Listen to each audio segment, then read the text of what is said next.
തേറ്റ. കഥ ജിൻഷ ഗംഗ. ഇരുട്ടിലെ റെയിൽപാളത്തിലൂടെ നടക്കുമ്പോൾ പേടിക്കേണ്ടത് ചാവിന് പ്രാർത്ഥിക്കുന്ന മനുഷ്യന്മാരെയാണ്. തീവണ്ടി തലയിൽ തട്ടുന്നതും കാത്ത് പാളത്തിന്റെ തണുപ്പ് മുട്ടിക്കിടക്കുന്നവരുണ്ടാകും.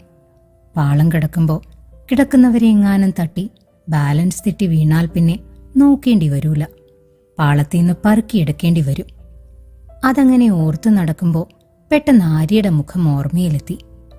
പാളത്തിന്റെ തണുപ്പില് ജീവിതം വിട്ടുപോയോളൂ. ആര്യപ്പെണ്ണ് പോയേ പിന്നെ ആ സതി ചിരിച്ച് കണ്ടിട്ടില്ല. അമ്മയുടെ ഒച്ച കേട്ടപ്പോ ഈ സ്ത്രീക്ക് ഇത്ര കൃത്യമായിട്ട് എങ്ങനെ എന്റെ മനസ്സ് പിടിക്കാൻ പറ്റുന്നു എന്ന അതിശയത്തോടെ മൊബൈൽ വെളിച്ചത്തിൽ അമ്മയുടെ മുഖം പരതി.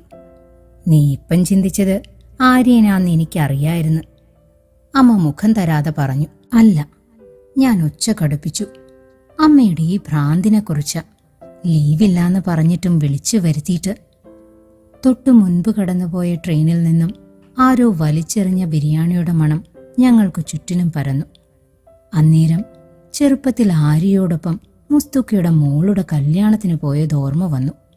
മുസ്തൂക്കയുടെ മീൻവണ്ടിയുടെ പിറകെ ഓട്ട മത്സരം നടത്താറുള്ള എന്നെയും ആര്യയെയും കല്യാണത്തിന് പ്രത്യേകം വിളിച്ചിരുന്നു. 2 കുഞ്ഞുമക്കളും കൂടെ പൊരയിൽ വന്നോളണം. ഈ ഞായറാഴ്ചയാ നിക്കാഹ്.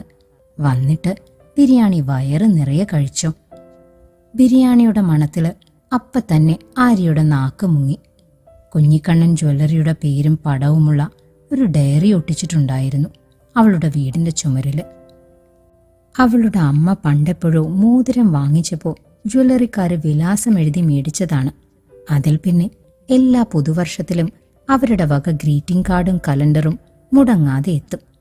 ആ കലണ്ടറിൽ മുസ്തുക്ക പറഞ്ഞ ദിവസത്തിന് അവൾ ചുവന്ന മഷിപ്പേന കൊണ്ട് ഗുണനചിഹ്നമിട്ടു.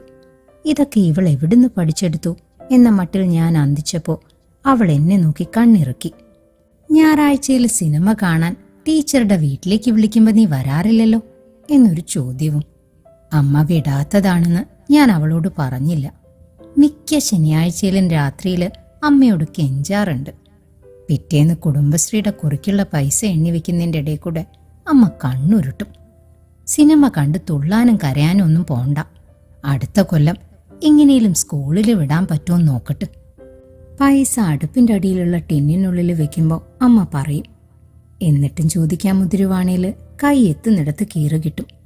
ചുമ്മാ എന്തിനാ മേല് നോവിക്കുന്നതെന്ന് വിചാരിച്ച് കിടന്നാ മതി. അപ്പ സിനിമാ പൂതി താനെ മനസ്സിൽ നിറങ്ങി കോളനിയുടെ വെളിയിലോട്ട് പാട്ടും പാടി പൊയ്ക്കോളും. അതൊക്കെ പറഞ്ഞ ആര്യയ്ക്ക് മനസ്സിലാവൂല. സിനിമയിൽ ഇതേപോലെ വരയിട്ട് വെക്കുന്ന നായികമാര്. കലണ്ടറിലേക്ക് നോക്കിയിട്ട് കള്ളച്ചിരിയോട് ആര്യ പറഞ്ഞു. അന്നേരത്താണ് അമ്മ ഇനിയിപ്പൊ കല്യാണത്തിനും പോണ്ടാന്ന് പറയൂന്ന് എനിക്ക് സംശയം തോന്നിയത്. മുന്നേ 2 വട്ടം ദൂരത്തെങ്ങോ വാർക്കപ്പണി കഴിഞ്ഞു വരുമ്പോ പ്ലാസ്റ്റിക് കവറിൽ അമ്മ കൊണ്ടുതന്ന തണുത്ത ബിരിയാണിയുടെ രുചി നാവിലേക്ക് ഓടി വന്നു. ചൂടോടെ വയറ് നിറച്ച് ബിരിയാണി തിന്നാനുള്ള ക്ഷണം കിട്ടിയിട്ടും പോവാൻ പറ്റൂലേ എന്നുള്ള സംശയം മുഖത്ത് അപ്പാടെ നിറഞ്ഞ് മുഖം വാടി.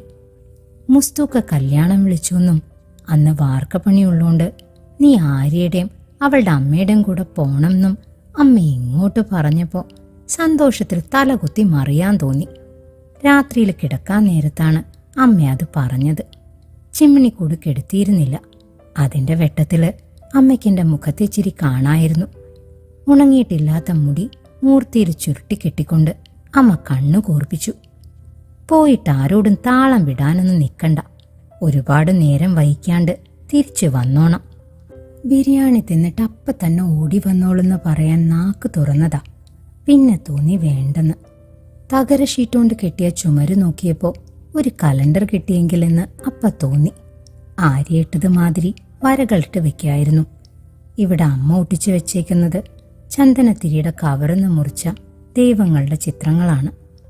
തകരിയുടെ ചൂടിൽ ചിരിച്ചോണ്ട് നിൽക്കണ കൃഷ്ണനെ നോക്കിയിട്ട് നിനക്ക് ബിരിയാണി വേണമെന്ന് ചോദിക്കാൻ തോന്നിയപ്പോഴേക്കും അമ്മ ചിമ്മിണിക്കൂടൂതി. പായയുടെ അടിയിൽ വെച്ച കത്തിക്കടുത്തോട്ട് അതിനെ ഉന്തി. നിന്റെ അച്ഛൻ നിന്നെയും കൂട്ടി ഇടയ്ക്കിടയ്ക്ക് കോഴിക്കോട് പോയി ബിരിയാണി തിന്നുന്നതല്ലേ, അതുകൊണ്ടാ നിനക്കിത്ര കൊതിയില്ലാതെ. ചള്ളാസിൽ കുഴച്ച് വായിൽ വെക്കുമ്പോൾ ഞാൻ പറഞ്ഞു. അവളുടെ വെളുത്ത തുടുത്ത മുഖത്തന്നേരം സങ്കടത്തിന്റെ രുചി വന്നൊട്ടിപ്പിടിച്ചു. എൻ്റെ അച്ഛനെക്കുറിച്ചായിരിക്കും ചിലപ്പോൾ അവൾ അന്ന് ചിന്തിച്ചത്. എന്തോ നാവില് പറ്റിയ അസാധ്യ രുചിയുടെ ലഹരിയിൽ ഞാനത് അന്വേഷിച്ചില്ല. നോക്കിയും കണ്ടും നടക്ക്. മൊബൈൽ ഫ്ലാഷ് പിന്നിലേക്ക് അടിച്ചുകൊണ്ട് അമ്മ പറഞ്ഞു. അപ്പോഴേക്കും ബിരിയാണിയുടെ മണത്തേം കൂട്ടി കാറ്റ് പരിസരം വിട്ടിരുന്നു. ഞാൻ ആകാശത്തോട്ട് നോക്കി. കളിയൊഴിഞ്ഞ ഗ്രൗണ്ടിൽ അവിടെ പ്ലാസ്റ്റിക് കുപ്പികൾ വീണ് കിടക്കുന്നത് പോലെ നക്ഷത്രങ്ങൾ ചിന്നിച്ചിതറിക്കിടപ്പുണ്ട്. മത്തി തേങ്ങ അരച്ചു വെച്ചിട്ടുണ്ട്. ഞാൻ ഒന്നും മിണ്ടാതെ നടക്കുന്നത് കണ്ടിട്ടാകണം അമ്മ പറഞ്ഞു. കേട്ടപ്പോൾ ചിരിയാണ് വന്നത്. പണ്ടും അമ്മയ്ക്ക് ഈ കള്ളത്തരമുണ്ട്. ഞാൻ പിണങ്ങി മുഖം വീർപ്പിച്ചിരിക്കുമ്പോൾ എനിക്കിഷ്ടപ്പെട്ട ഭക്ഷണം ഉണ്ടാക്കി തരുന്നതിനെക്കുറിച്ച് സംസാരിക്കും. ഭക്ഷണത്തിൻ്റെ കാര്യം കേൾക്കുമ്പോൾ എൻ്റെ ദേഷ്യം മംഗലാപുരം കിടന്നു പോകുമെന്ന് അമ്മയ്ക്കറിയാം. എന്നാലും അമ്മ എന്നെ വിളിച്ചു വരുത്തിയ കാര്യം പറയാത്തതെന്താ? റെയിൽപാളം കഴിഞ്ഞ് കുത്തനെ ഇറങ്ങുമ്പോൾ നിറങ്ങാതിരിക്കാൻ ശ്രദ്ധിച്ച് ഞാൻ ചോദിച്ചു. ലക്ഷം വീടുകളിലെ വെളിച്ചം പൊട്ടുപൊട്ടുകളായി തിളങ്ങുന്നുണ്ടായിരുന്നു. അമ്മ അതിലേക്ക് നോക്കി ഒന്നും മിണ്ടാതെ നടന്നു.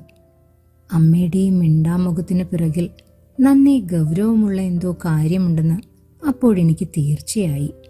മനസ്സിലുള്ളത് പറയാൻ അമ്മ ഒട്ടും പാകപ്പെട്ടിട്ടില്ല. വീടെത്തിയിട്ട് പറയാം. അമ്മ പിറുപിറുത്തു. പിന്നീടൊന്നും ചോദിക്കാൻ തോന്നിയില്ല. മൊബൈലിൻ്റെ ഫ്ലാഷ് ലൈറ്റിൽ അമ്മയുടെയും എൻ്റെയും നിഴല് റെയിൽപാളത്തിൽ നിന്ന് കുത്തോട്ടിഴഞ്ഞിറങ്ങി. കുത്തനിറക്കം കഴിഞ്ഞാൽ പിന്നെ എല്ലുപൊടി കമ്പനിയാണ്. കമ്പനിയുടെ ഇടയിൽ കൂടെയുള്ള കുന്നിറങ്ങിയാൽ കോളനിയായി. മൂക്ക് പൊത്താതെ ആ വഴി നടക്കാൻ പറ്റൂല. എല്ലുപൊടിയുടെ നാറ്റം കടുപ്പമാണ്. തൊണ്ടക്കുഴി വരെ ഇറങ്ങിച്ചെന്ന് ശ്വാസം മുട്ടിക്കും. ജീൻസിന്റെ പോക്കറ്റിൽ തിരുകിയ കർച്ചീഫ് വലിച്ചെടുക്കുമ്പോൾ അമ്മ എന്നെ തുറച്ചു നോക്കി. എന്താ എന്ന ഭാവത്തില് ഞാൻ താടി പൊക്കിയപ്പോൾ അമ്മ കയ്യിലെ ടോർച്ച് കമ്പനിയുടെ മുറ്റത്തേക്ക് നീട്ടിയടിച്ചുകൊണ്ട് പിറുപിറുത്തു. ഏടെ പോയാലും മനുഷ്യർക്ക് സ്വന്തം നാട്ടിലെത്തിയ നാടിന്റെ മണം ഇഷ്ടാവും.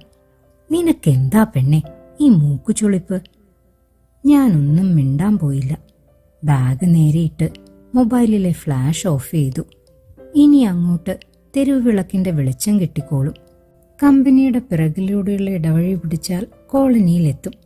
60ഓളം വീടുകള് തീവണ്ടി ബോഗികൾ പോലെ ഒട്ടി കിടന്നിരുന്ന സ്ഥലമാണ്. ഇപ്പൊ കൂടിപ്പോയാൽ 20ഓളം വീടുകളുണ്ട്. മറ്റുള്ളവരൊക്കെ സ്ഥലം വിറ്റ് മാറിപ്പോയി. സർക്കാർ വക ജോലിയും മറ്റും കിട്ടിയപ്പോഴാണ് ചിലർ മാറിയത്. അതെല്ലാ കൂട്ടർക്കും കിട്ടിയിട്ടുമില്ല. ഏതു കൂട്ടത്തിലും കാണുമല്ലോ ഭാഗ്യം തൊട്ടിട്ടില്ലാത്ത കുറച്ചു പേര്.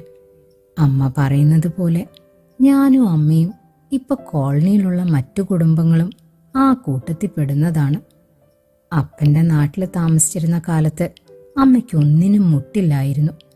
ഇരുട്ടില് വേട്ടയ്ക്ക് പോയപ്പോൾ പന്നി കുത്തി അപ്പൻ്റെ പ്രാണം പോകുന്നത് വരെ അമ്മ ഒന്നാന്തരം ഒരു വീട്ടില് 4 നേരം ചോറും കഴിച്ച് ജീവിച്ചവളാണ്. അപ്പം പോയതി പിന്നെ എല്ലായിടത്തും കാണുന്നത് പോലെയായി സംഭവങ്ങള്.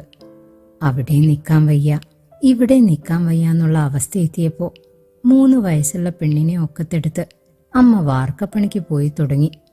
പണി പിടിച്ചു കൊടുക്കുന്ന വർക്കിച്ചായന്റെ സഹായത്തില് കോളനിയിൽ 4 സെന്റ് സ്ഥലം വാങ്ങി. ഒരു കൂര കെട്ടി താമസമായി. നിന്റെ മാപ്പിളച്ചിക്കൻ വിളിക്കാറില്ലേ? ഇടവഴിയിലെ മൂത്രവാടയും സഹിച്ച് ഞാൻ നടക്കുമ്പോൾ അമ്മ ചോദിച്ചു.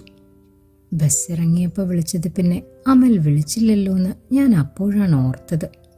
ഷോപ്പ് അടച്ചു കാണില്ല, തിരക്കുണ്ടാവും. വിളിച്ചോളും. കോളനിയിലെ വീടുകളിലേക്ക് നോക്കിക്കൊണ്ട് ഞാൻ പറഞ്ഞു. ഈ വരവിന് അവനെയും കൂടെ കൂട്ടാൻ പറയണമെന്ന് കരുതിയതാ ഞാൻ. അമ്മ തീരെ ഉറപ്പില്ലാത്ത ഒച്ചയിൽ പറഞ്ഞു. ഞാൻ നടത്തത്തിനിടയിൽ ഫോണിൻ്റെ ലോക്ക് തുറന്നു. അമലിൻ്റെ ക്ലോസപ്പിലുള്ള ഫോട്ടോ. അവനെയും കൂടി കൂട്ടാമായിരുന്നുവെന്ന് അപ്പോൾ തോന്നി. അമൽ മുസ്തഫ ഡിഗ്രിക്ക് ജോയിൻ ചെയ്ത് കഴിഞ്ഞപ്പോഴാണ് അമലിനെ പരിചയപ്പെടുന്നത്.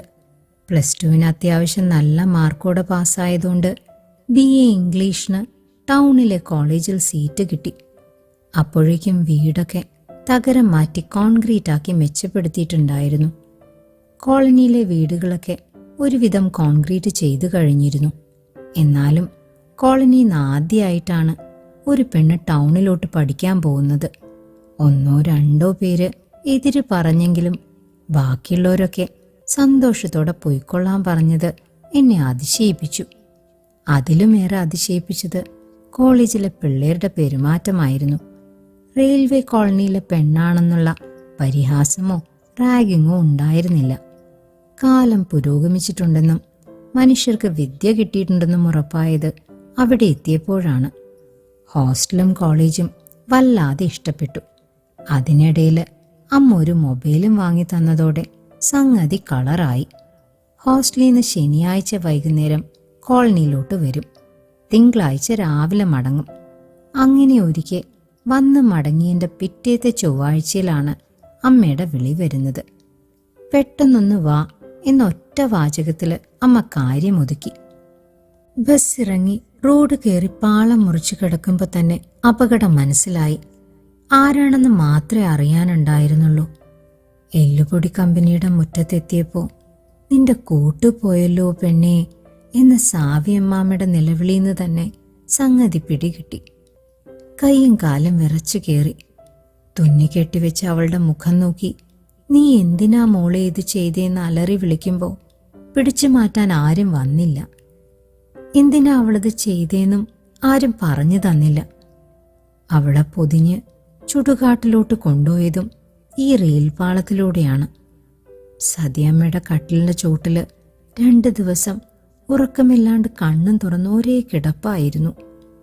3-ാം ദിവസം രാവിലെയാണ് അമ്മ ഉന്തിത്തള്ളി കോളേജിലേക്ക് വിട്ടത്. അന്നാണ് അമലിനെ കണ്ടത്.